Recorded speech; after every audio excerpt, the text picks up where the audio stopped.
अस्सलाम वालेकुम। Fair and square YouTube channel के साथ मैं हूं मियां सैफुर रहमान, आपकी खिदमत में हाज़िर होते रहते हैं ताज़ा तरीन ख़बरें और तज़्यियों के साथ। आपसे गुजारिश है इसे सब्सक्राइब करें, ज़्यादा से ज़्यादा शेयर करें ताकि हम आपको ज़्यादा मालूमात फ़राहम कर सकें और आपसे भी कुछ मालूमात हासिल कर सकें। तो आज जो ताज़ा तरीन ख़बर है वो आपने अगले रोज़ प्रेस कॉन्फ्रेंस सुनी होगी जिसमें श्री मदारी, डॉक्टर मोहित यूसुफ और शाह महमूद कुरैशी ने एक डोजियर की बात की।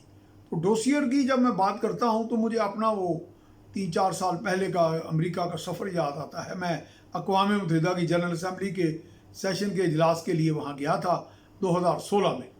तो उस वक्त भी एक डोसियर पेश किया गया। उसके बाद फिर मुझे जाने का इत्तेफाक हुआ अमेरिका, तो वह मैं पाकिस्तान का जो मुस्तकिल मंदूब का दफ्तर है वहाँ गया और वहाँ भी कुछ सवालात किए। डोसियर के बारे में क्या जवाब आए वो भी मैं आपसे शेयर कर देता हूँ।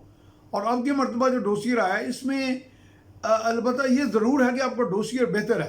वैसे भारत ने पिछले 5-6 साल में मोदी सरकार ने पहले से ज़्यादा गन डाला है, इसलिए डोसियर भी भारी भरकम हो गया। लेकिन इसमें बहरहाल हमारे पूरे सिस्टम के, हमारे इदारों का, सब लोगों की मेहनत है और शायद इसमें चूँकि मादी में बहुत कमियाँ रह गई और हम भी शिकायत करते थे। मुझे याद 2016 में उस वक्त के वज़ीर आज़म जो थे उन्होंने हमें अगले दिन नाश्ते पे बुलाया होटल वेल्डोर्फ एस्टोरिया न्यूयॉर्क में। तो मैंने उन्हें पूछा जी कि इतनी तकरीर आपने कर दी और ये भारत के बारे में हम कहते हैं जी कश्मीर में बड़े मजालिम डाल रहा है, कि आपने ठोस शवाहिद उसके जो मजालिम के हैं, उसके जराइम के हैं, जंगी जराइम, इंसानियत सोच जो उसके जराइम हैं दिया। उन्होंने कहा हाँ जी सेक्रेटरी जनरल को डोसियर दे दिया गया। अगले साल मैं गया तो मैंने एक बड़े अहम हमारे सफारतकार से एक चाय के मेज़ पर बैठे मैंने बात की कि भाई डोसियर किधर गया। तो उनका कोई जवाब कोई आएँ बाएँ शायद कुछ ऐसे था जैसे कोई फॉलोअप नहीं था।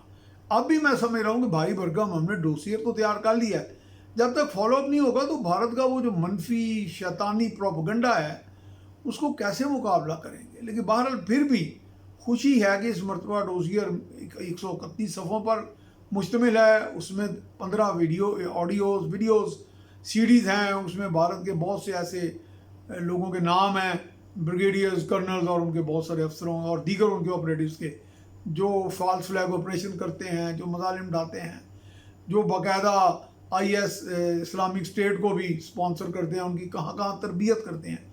ये चीज़ें थी जिसकी कमी थी, देर आए लेकिन दुरुस्त आए। उम्मीद है कि ये फॉलोअप का निज़ाम अब बनाएंगे और फॉलोअप करेंगे ताकि दुनिया को भारत का चेहरा दिखाया जा सके।